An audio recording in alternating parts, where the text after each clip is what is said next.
Don't ask my neighbor.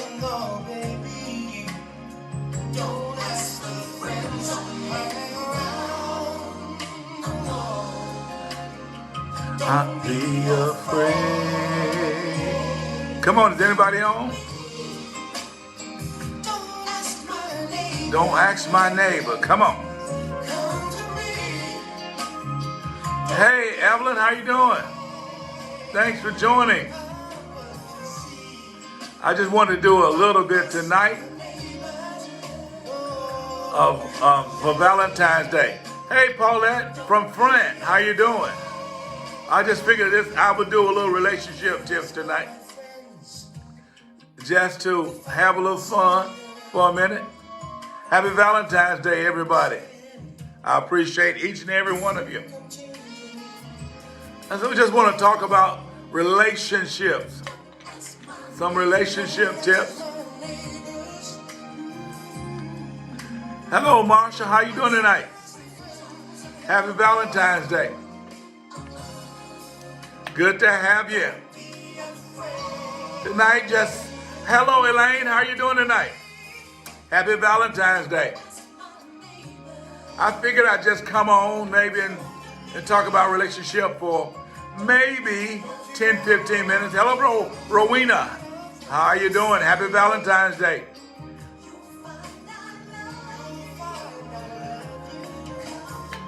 Appreciate you being on tonight. Blessings, everybody. Okay, I'm trying to figure it out. I haven't done relationship tips in a while, so I figured I might as well ease in on tonight and do a couple of them. That's right. Send a little love my way. I appreciate that. Kezra. Is that your name, right? Kezra? Is that the correct pronunciation?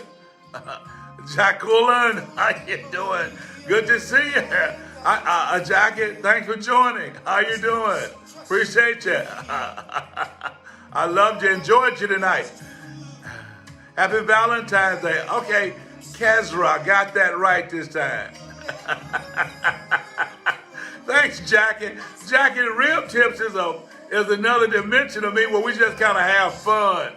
And I had so much on my plate, I had to give up something for a while. And so I said tonight, why not ease in with just a little tips of ribs? Hello, Tanya Sherrod. Thanks for joining us. Y'all got us all fired up the first session. So I had a little, I'm like David, my cup was running over. So I said I'd run over onto the singles. Okay, any questions anybody got? If you got a couple of questions, I'll answer those. Other than that, I'm just going to give a couple of two scientific facts about relationship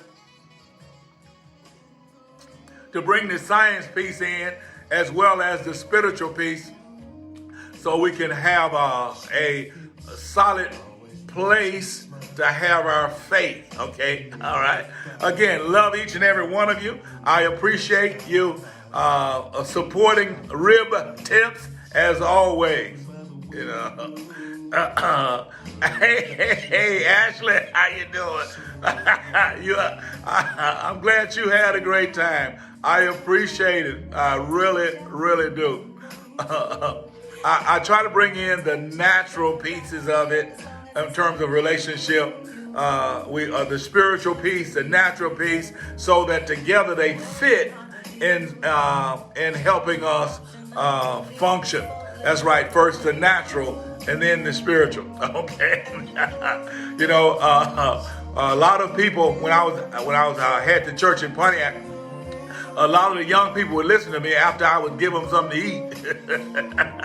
As you meet a need, and so sometimes talking about relationship from a natural perspective helps individuals. Hello, Hathaway. Thanks for joining us. Thank you.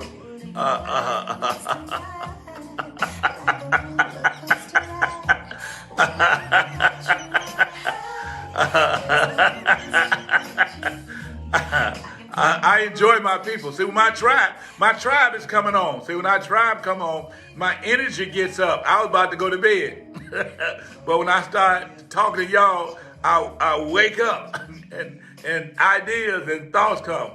Hey, Stacy, how you doing? Happy Valentine's Day. Yeah. Some people when they do YouTubes and things like that, they wait to a certain amount of crowd. I don't. The first one come on, I start talking, and I go from there. Von Whaley, Patrick Black, how you doing? One day, hey, Kesra, some of my kids, they were in the third grade before I got their names right. My executive pastor, she had been in my church about 5 years before I finally got her name. But I got her name right. Pastor V, how you doing? Good to have you on tonight. We had a ball doing our show tonight. We got Miami in the house. Natasha Cook, good to have you in with us tonight. I know tonight is a slow night. I know most people on Valentine's Day, they wait until the weekend.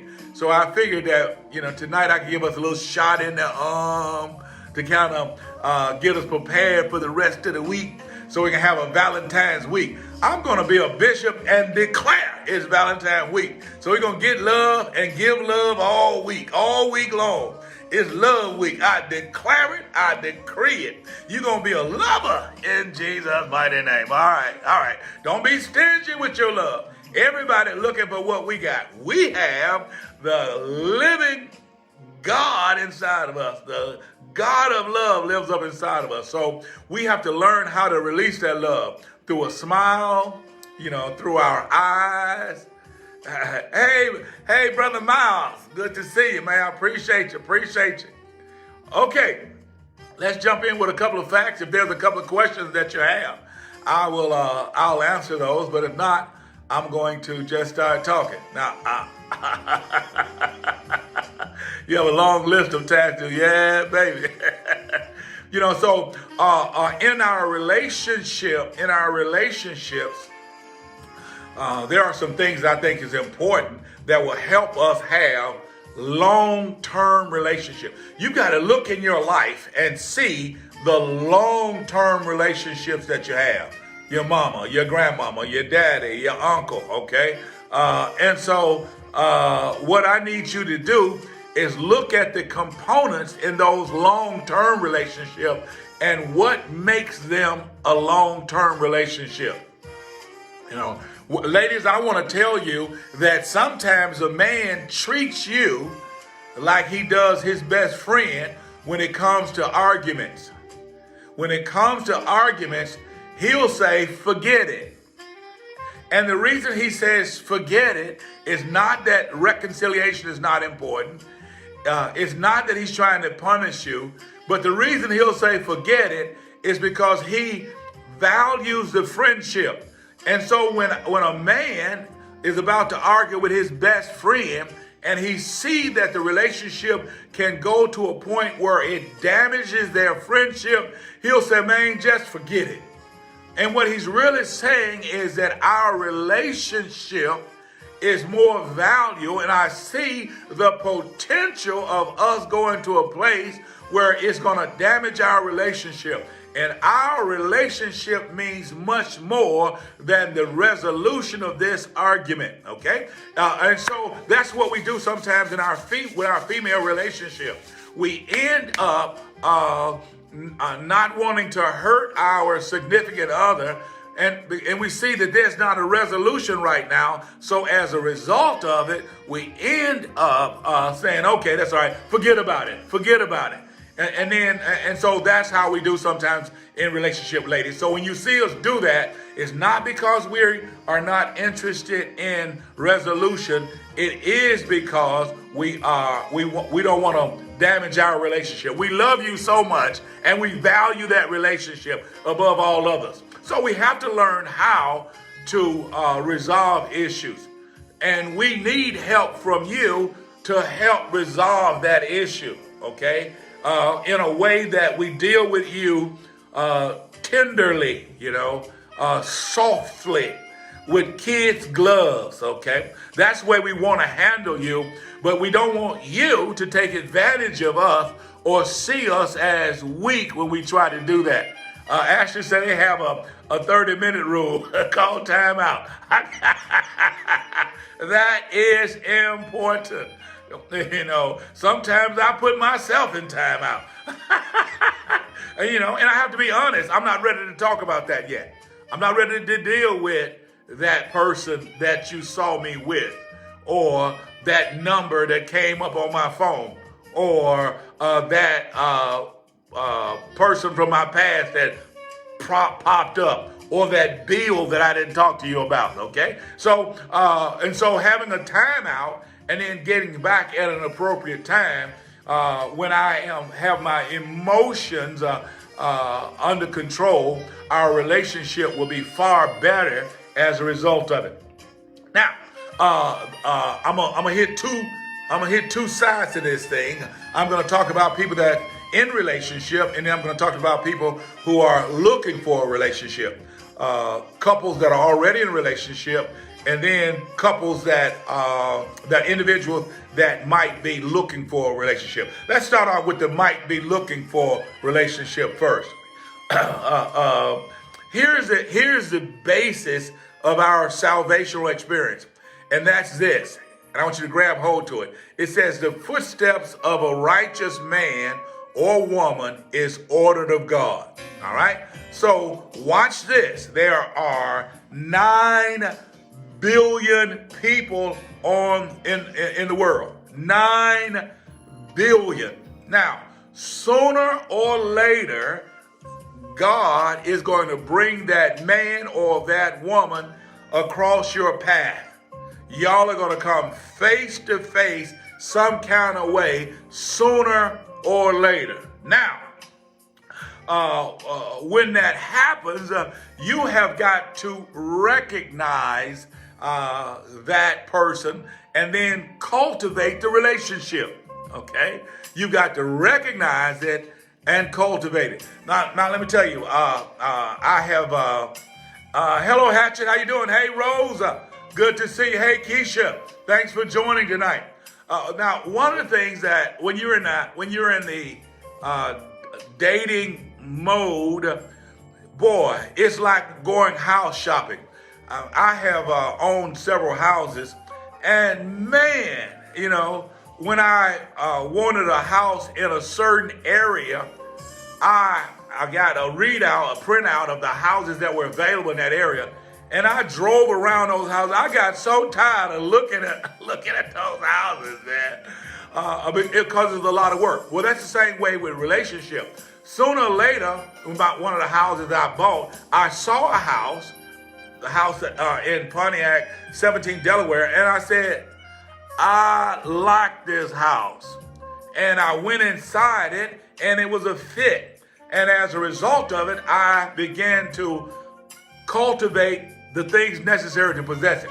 Well, when it comes to a relationship, when the person runs across that you think that you can, might be the one for you, then you begin to cultivate it, and you've got to recognize it. When I first saw that house in 17 Delaware, I didn't necessarily like it a whole lot outside because it was missing a key component, which was a garage. When I got inside, I loved it. And all of a sudden, the key component that I wanted outside, which was the garage, was not a deciding factor. I said, I'll build one. So when it comes to males or females that God brings into your life, when he brings them into your life, when he comes across your path, you've got to recognize them. Okay? And once you recognize them, you have to begin to try to cultivate a relationship. Now, this cultivation may take a month, 2 months, a year, 3 years, 5 years. You don't know how long it's going to take, but I got to be willing to put the work in if this is what I want. Now remember now, especially Christians, well, I want what God wants. Well, let me help you out with some of this. God told a woman at the well, he says, listen, I know you had 5, but if you go get the one you got now, I'll give you this water. He didn't say, well, let me tell you something, baby. Young lady, the guy number 2 was the one I sent your way. Guy number 3 was the main one. Go back. He didn't say none of that. He said, go get the one you got. Go get the one that you can love with. Go get the one that you can live with. And I believe that God gives us, he does not take away our brain. He does not take away our desire. He does not take away our compatibility and adaptability and molding in order to be in a relationship with somebody, okay? So I don't believe that there's only one individual in the world for an individual. I don't believe that. I believe that if we look through the Bible, there were only about, again, I'll have to finalize this at some point. I only about 8 people in the Bible where God said, this man is your husband, this one is your wife. There's only about 8 or 9 of them. The rest of them was your choice. You choose. And in fact, some cases, because they had arranged weddings, they didn't even make the choice. Their parents made the choice for them, or the servant chose them for them, and so all of those things are important. Can I live with her? Can I live with him? Can I live with their habits? Can I live with their character? Can I live with their financial responsibility? Can I live with their promiscuousness or gambling habits? Can they commit to a life and a lifestyle that's going to have character development? Do we want the same amount of children? Do we have the same desires relative to church and church attendance and things like that? So those are the kind of questions you have to ask yourself again.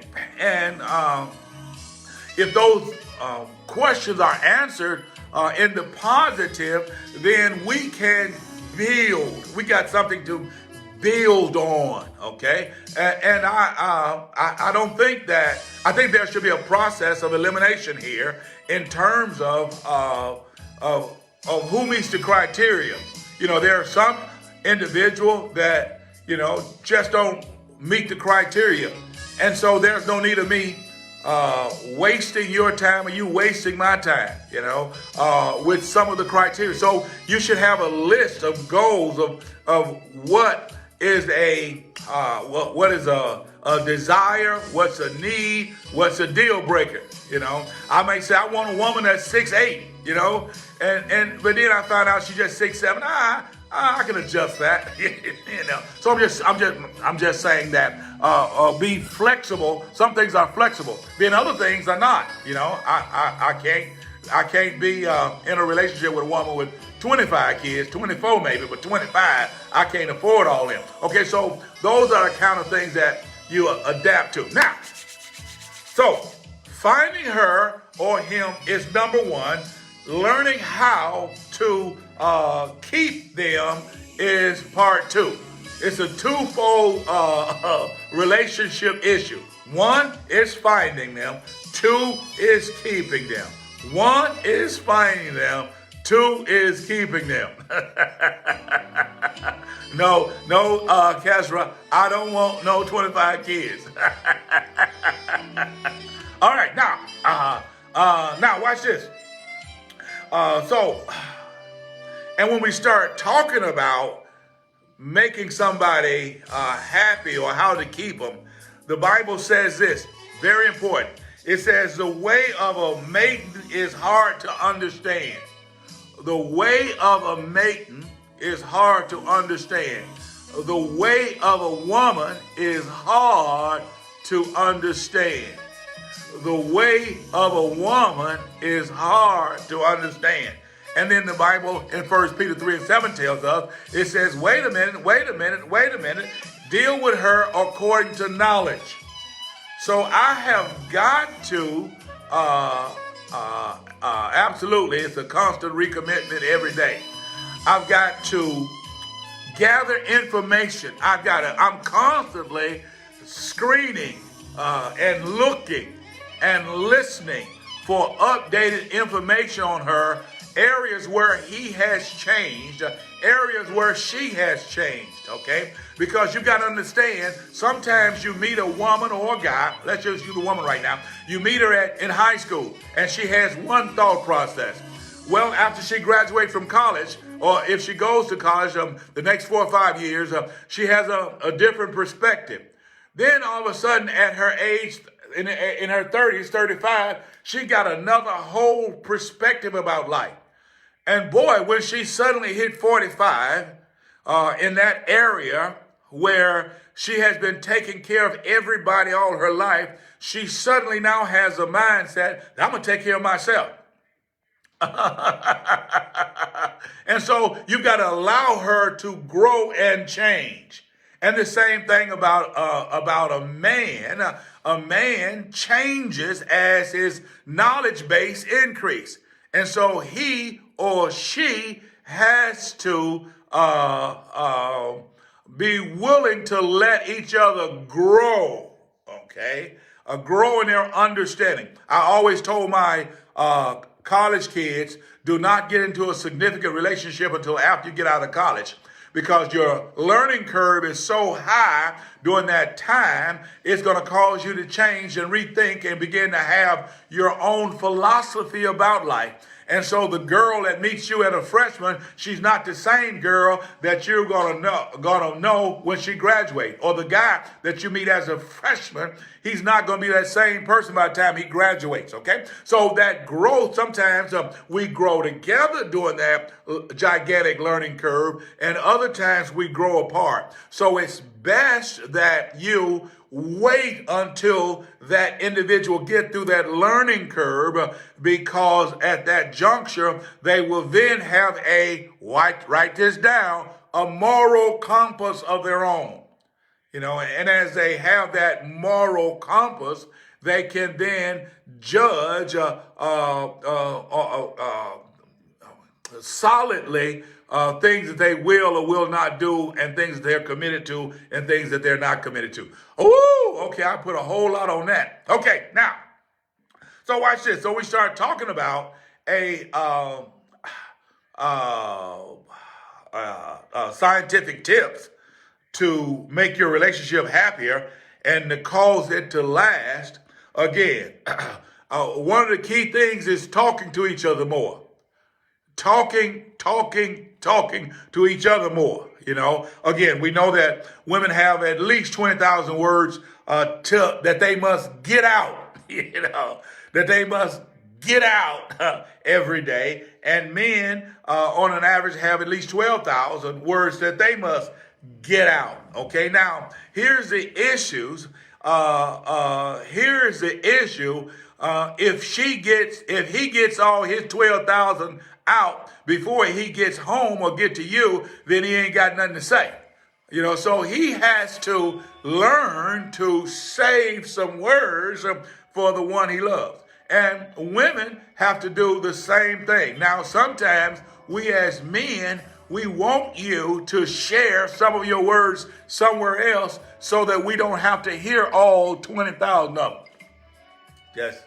I'm just saying, And so learning how to navigate through that whole communication process is very, very, it requires skill, okay? And this is where I'm not trying to be her best and only friend. I ain't, I'm trying to be something else that I like, and not her. I want her to have her girlfriends.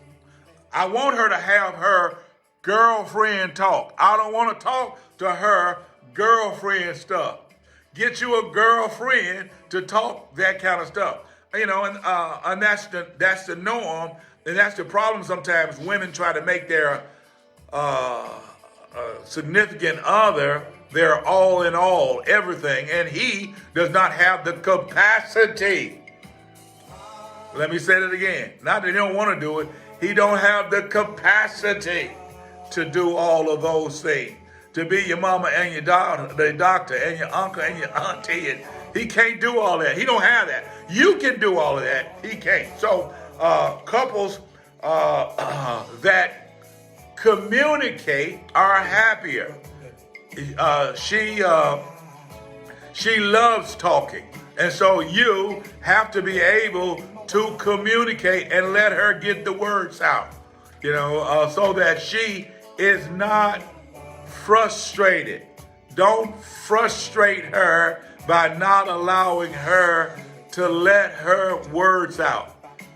Now, ladies, here's the problem I have that men have sometimes with you. When we finally get ready to talk, it took me 20 minutes to finally get my thoughts together. And I'm really ready to talk. I finally, good God Almighty, got something to say, and you cut me off. So when you cut me off, I now shut that down and internalize it. Because there comes a place there where there's a clashing between the two needs. My need and your need. And whoever, and navigating through that, the allowing both needs to be met strengthens the relationship. But the relationship begins to be a conflict when only one person's need is getting met.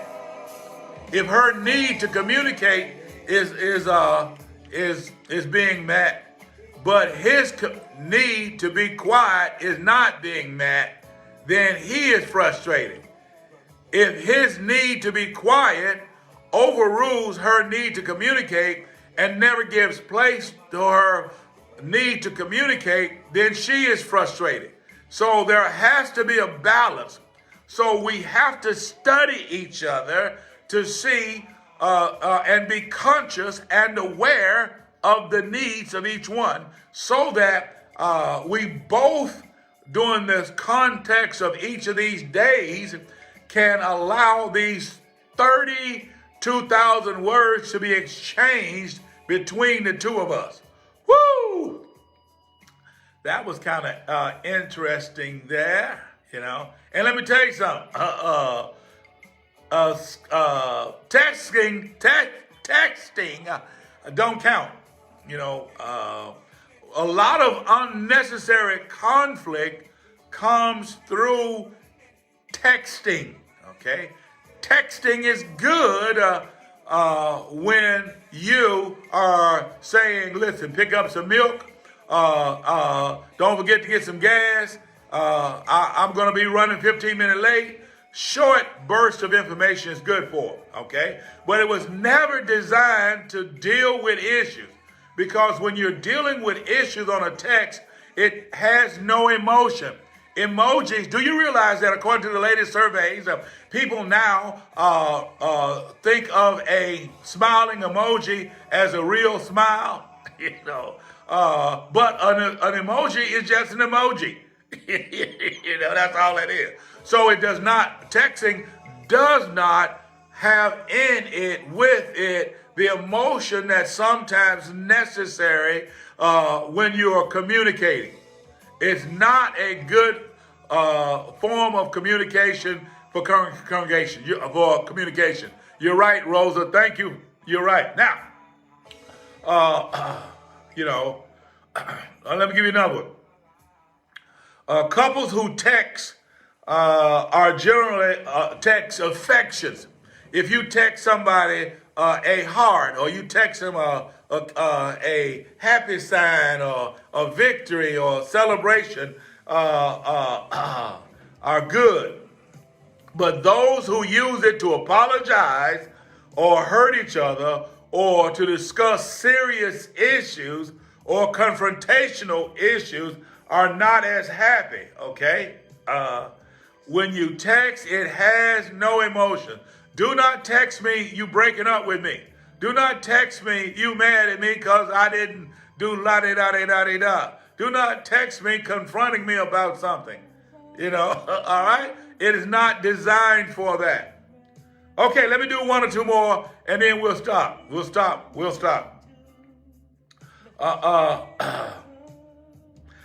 of the things that you have to do with people who find it hard to communicate, you can write it down and make sure that you read it out loud to your partner. Don't send it by text. Sometimes in a relationship, one person talks more than the other one. And sometimes you out-talk the other one. And when they out-talk the other one, they just shut down. But if you write it out and read it out loud to them, then you get a completed thought without an interruption and without changing it based on the way that they see things. Evangelist White says, I'm a therapist, talking all day for a living. I'm okay with limited vocals later. Hey, Evangelist White, it's like a woman who is a, a manicurist, and she do hands all day, and then she don't want to do her family hands when she get home.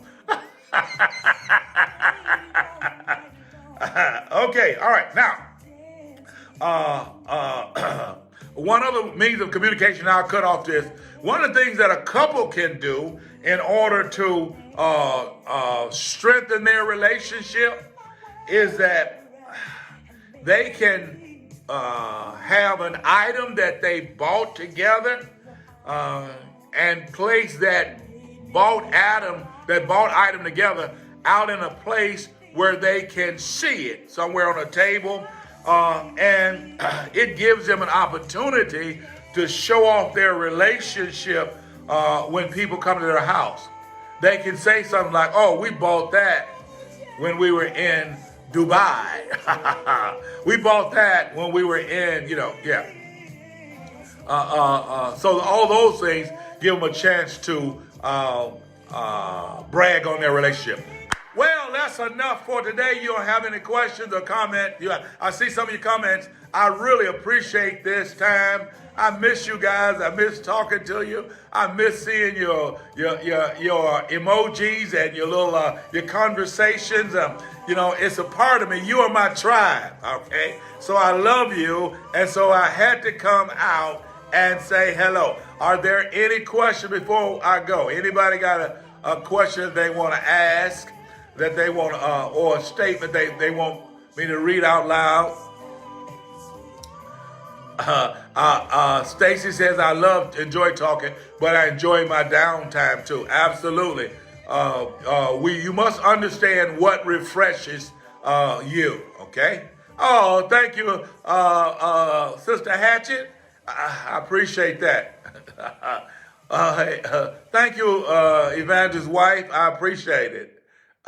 NERPS, what's NERPS? I saw this video of a guy talking about how much money he made on DoorDash. So I figured I'd give it a shot. Okay, Sister Keisha. Okay, well, listen. All right. Okay, Patrick, thank you. Good to see you. Happy Valentine's Day to you as well. Happy Valentine's Day, everybody. Hey, I love you. And maybe, just maybe, we'll start coming around and talking again about relationship tips. Maybe I'll do it once a month. No questions, no questions, no questions. Okay, love you guys. Good night. See ya. Bye-bye.